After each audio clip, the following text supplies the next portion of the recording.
photos of Slumach, only reports full of gaps and puzzles, all centered around gold. It is said that in the 1880s, the old Indian came down out of the hills carrying huge nuggets from a hidden gold mine. No one knew where the mine was. For each spring, Slumach simply disappeared. And each fall, when he came back, he had more gold than ever. Rumor had it that Slumach was a killer, that every year he took a pretty young woman off to the mines with him. In all, 9 women who were never seen again. How much is true? Only one thing is certain. In 1891, Slumach was arrested for the murder of one Louis B. and hanged. The secret of his mine went with him to his grave. But for over 100 years, treasure hunters have been looking for that mine. Every year in the spring, somebody will call me. Usually 3 or 4 or 5 people will call me, and they'll say, has anything new been found on Slumach? Where else can we go to find stuff on Slumach? And there's 2 or 3 little books out that are basically reprints of the same thing, I believe. And people still look. There are people who said they found it. Other people have tried and failed, and I imagine next spring I will get other people in here wanting to go and look for it. The hunt begins in the Wild West town of New Westminster. But you've got a typical town that has a Western flavor to it. You've got boardwalk, sidewalks, and awnings, and a large main street. Lots of saloons and bars and hotels, restaurants, stores, churches, schools. This was a very bustling spot. And Slumach became known for the fact that he would disappear and then come back into town. And you can imagine that people in town would know when this character was back, that he was back in town, and it would probably buzz through the city pretty quick. Pretty quick. You know, Slumach is in such and such a store, and he's got another bag. So today, nothing is left of the town of New Westminster. It has long since been swallowed up by Vancouver, a modern metropolis, an urban industrial center which looks forward to the future, not back to the past.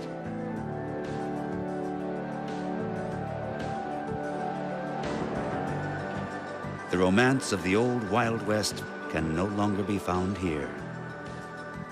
Yet, only 60 miles north of Vancouver, everything is still as it was in Slumach's time. It is here, at Pitt Lake, that the old Indian would set off each spring, heading up into the mountains. And it is here that the trail for the legendary gold mine begins in earnest. We have come to Pitt Lake to unravel the dead man's mystery, to start our own search for Slumach's gold.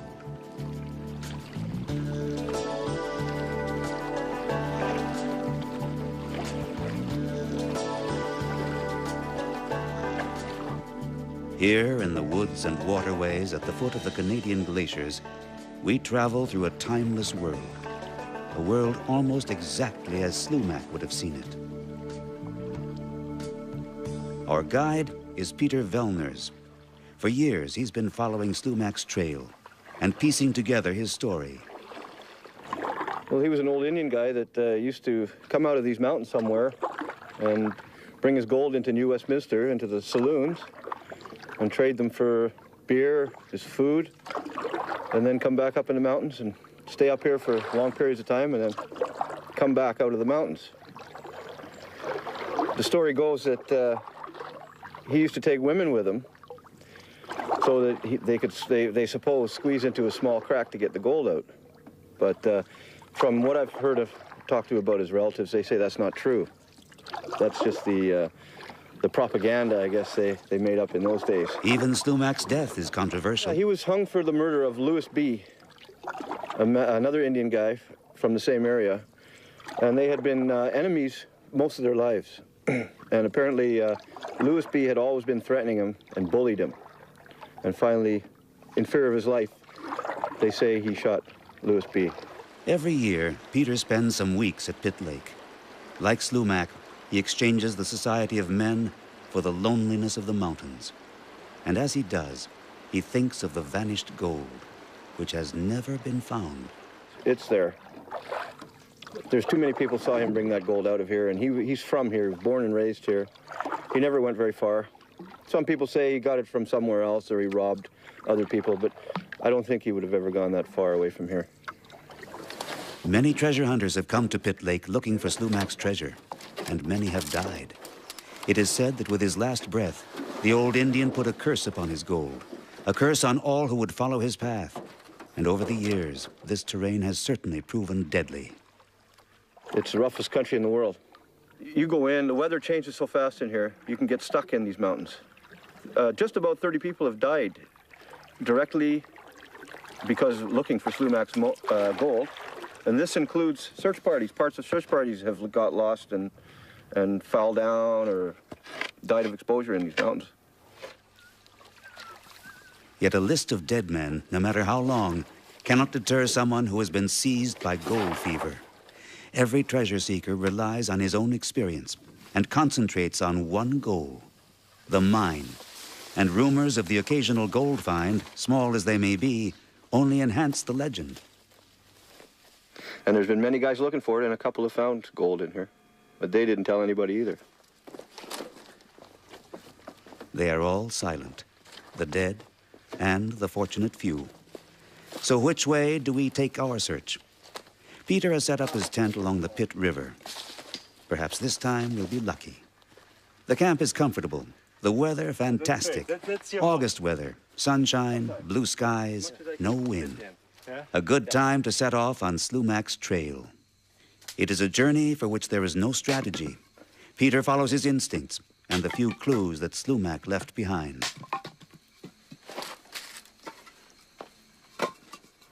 He would have to follow the tide up from New Westminster, which was the city he went to here. So sometimes it might take him 2 days to get here, but once he got here, they say 3 days in, 1 day out.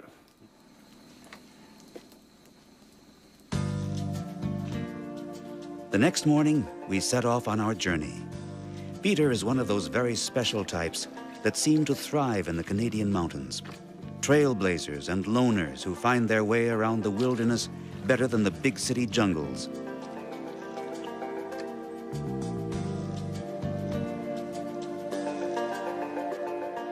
For the past 20 years, Peter has been spending the summer in these Pitt Lake mountains, always in the shadow of Slumach's legend. Each year, he sets off, following the Pitt River, wandering ever further up towards the headwaters.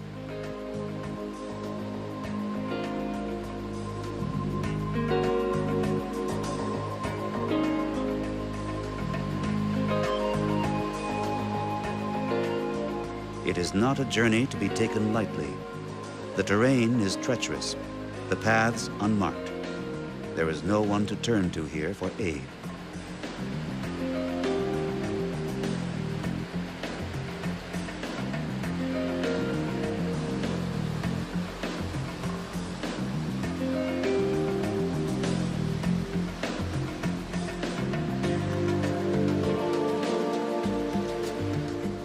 Through these hills, there are few simple trails.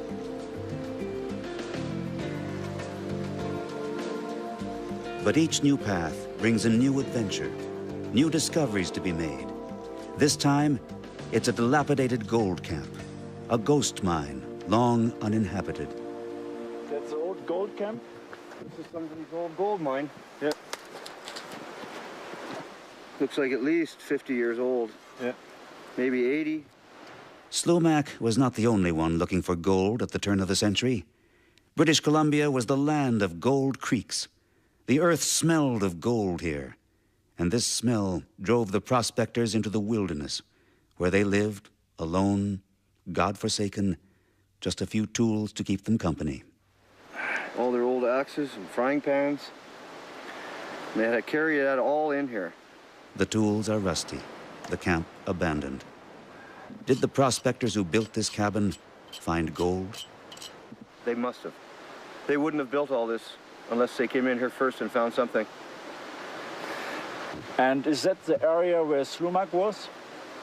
Yes. But if the story of Slumach is 100 years old, the story of this forest is much, much older. These trees are 1,500 years old in here, some of them. And a friend of mine fought 3 years to save this valley from loggers. For Peter, the hunt for the Lost Creek mine is more than just a search for golden nuggets. That's because over the years, Peter has come to believe in a broader definition of treasure. This is the gold here. Here in the ancient forests of British Columbia, there are no cars, no telephones, just lush green woodlands, a primeval world along the banks of the Pitt River.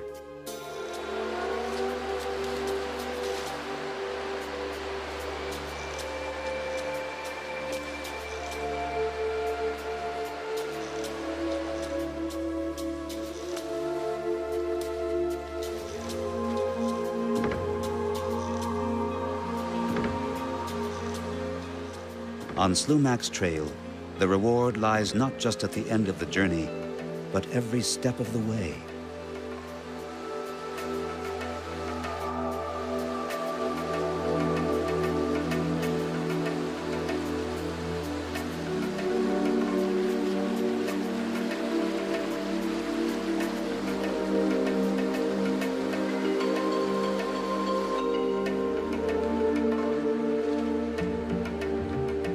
Here, the waters run fast and pure, and plump salmon swim in abundance.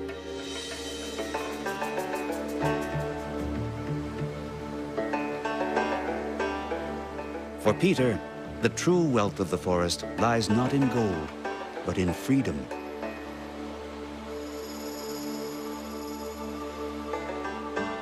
The search for Slumach's mine, it is the key to a life like that of the old days of the Wild West.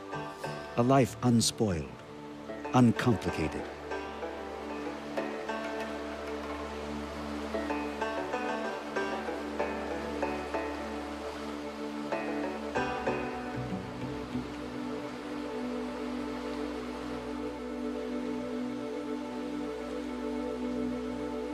The people who live in the forests of the Pitt Lake Mountains love the solitude.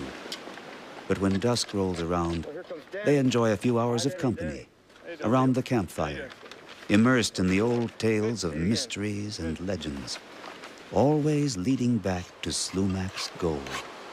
I believe it's here somewhere. There's people come in every year. There's 2-3 people still come in every year looking for it, and I believe it's still here. Danny Jarrock has heard his share of Slumach stories. By this place?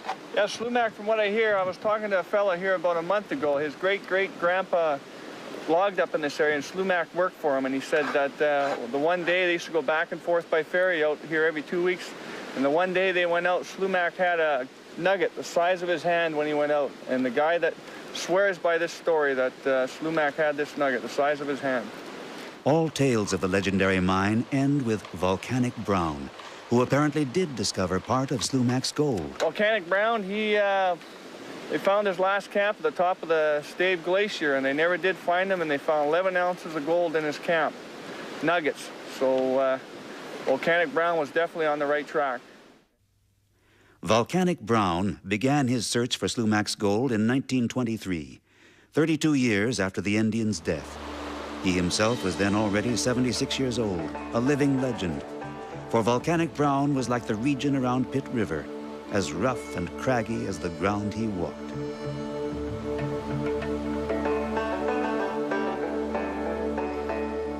Brown was a pioneer in a land of pioneers, a jack of all trades who never stopped dreaming.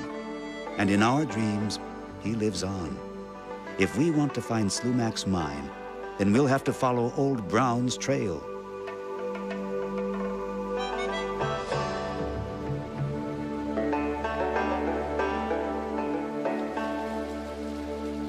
The next day takes us higher and higher along the banks of the Pitt River to an old hot spring where Slumach and Brown were said to have warmed themselves. These waters still bear minerals, and Peter is always on the hunt, checking for gold. searching the soil and the currents for any glittering trace.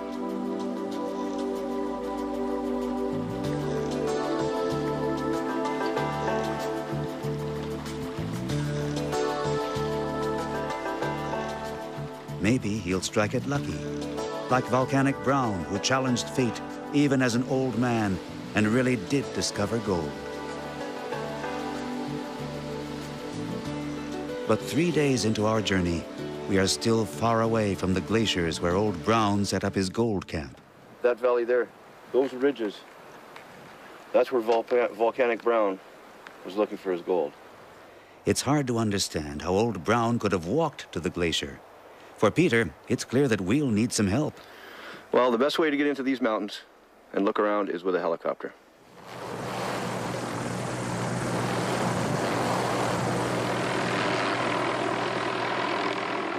From here on out, we'll take to the air. For we don't want to tempt fate in a region where a curse hovers. Slumach's curse would, in fact, fell even Volcanic Brown.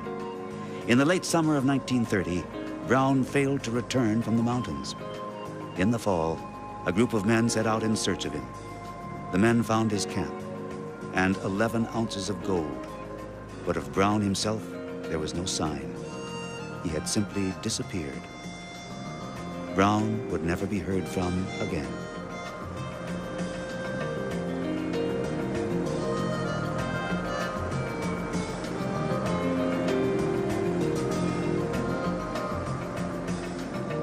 What willpower men like Slumach and Volcanic Brown needed to set off into such a fierce and hazardous world, an untamed realm of wild animals and barren peaks. Slumach and Volcanic Brown accepted the challenge of the wilderness. They braved the cold, the ice fields, the storms, the unforgiving terrain.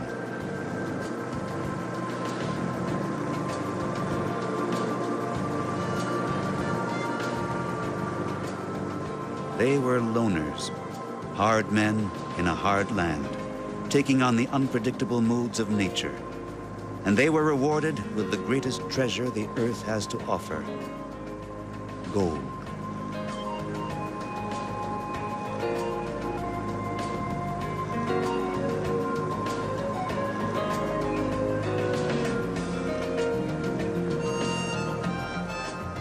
Today, there is no trace of Volcanic Brown's camp in these mountains. Our search has come to a dead end. And yet, there is one more trail, one more clue to be followed through the jagged coastal peaks of British Columbia. For Volcanic Brown was not the only person to venture this far in search of Slumach's gold. Another treasure hunter reached the ice fields of the Pitt Lake Glacier looking for the Lost Creek Mine.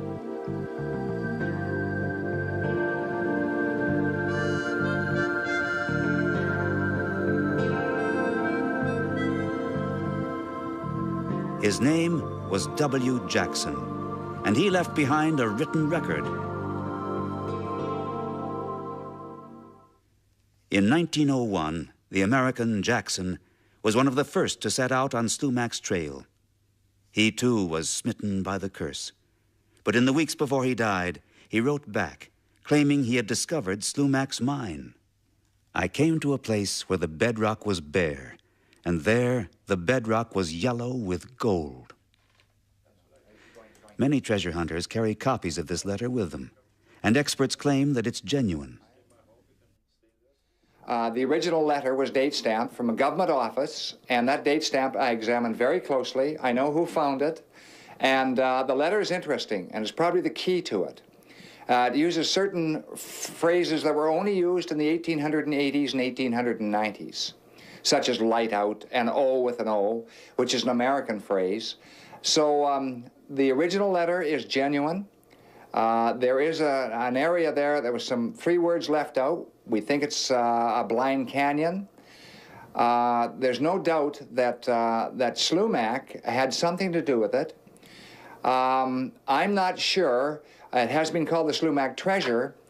I think that Shotwell, or one of the others, did find it. I don't think there's any doubt about it.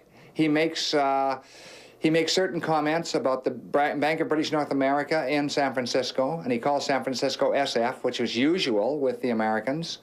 So when you look at that letter and go over it very, very carefully, it's not like other letters that sometimes are genuine and sometimes are not genuine. This is a genuine letter. And the terminology makes it genuine, and the date stamp makes it more genuine.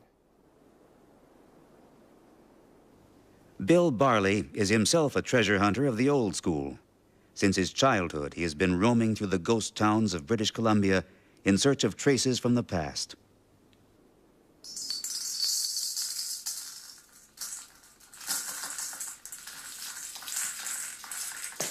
I'm a researcher of the Old West, and I've picked up some treasures, yes, some small ones, $15,000, $20,000, $25,000, some a little more. I missed one that would now be worth about $3 million, because I was a little careless, and I was the only other one to know about it. And I waited too long. I waited 6 months. I should have gone in 6 minutes. I didn't. And when I was a kid, I walked through the ghost towns.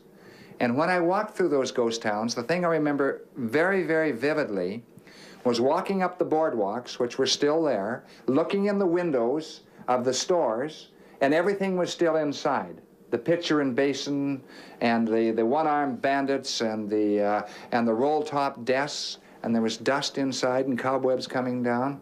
They'd simply walked away from those towns. They'd simply walked away. And that stayed with me ever since I was a kid of about 8 or 9 years old. And there were a number of those towns all through that mining country, because the towns only lasted as long as the gold or silver lasted. Once that was gone, they were gone. The search for Slumach's lost gold mine is also a view through a window into another era, an era which captivates us still. In our journey through the wilderness, we have sensed the legacy of the past.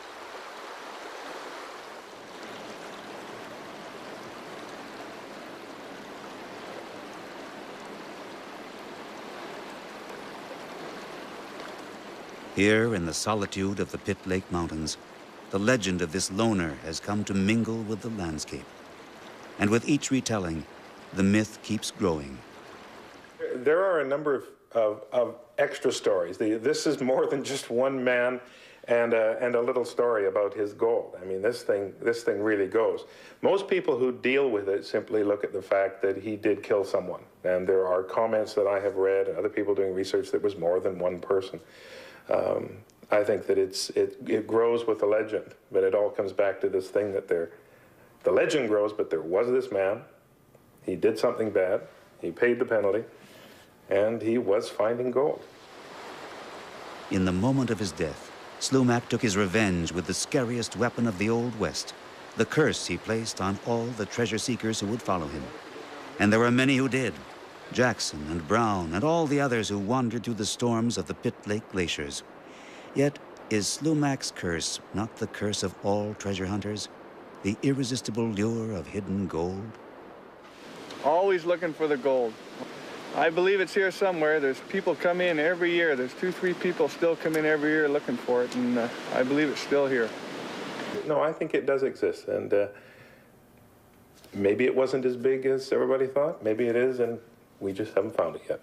Yeah, I think that the Slumach treasure does exist. It's there.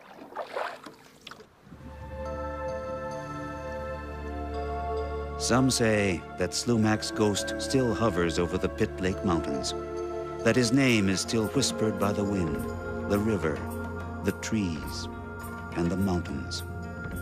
It is said that the echoes will never leave this lonely land until his gold is found.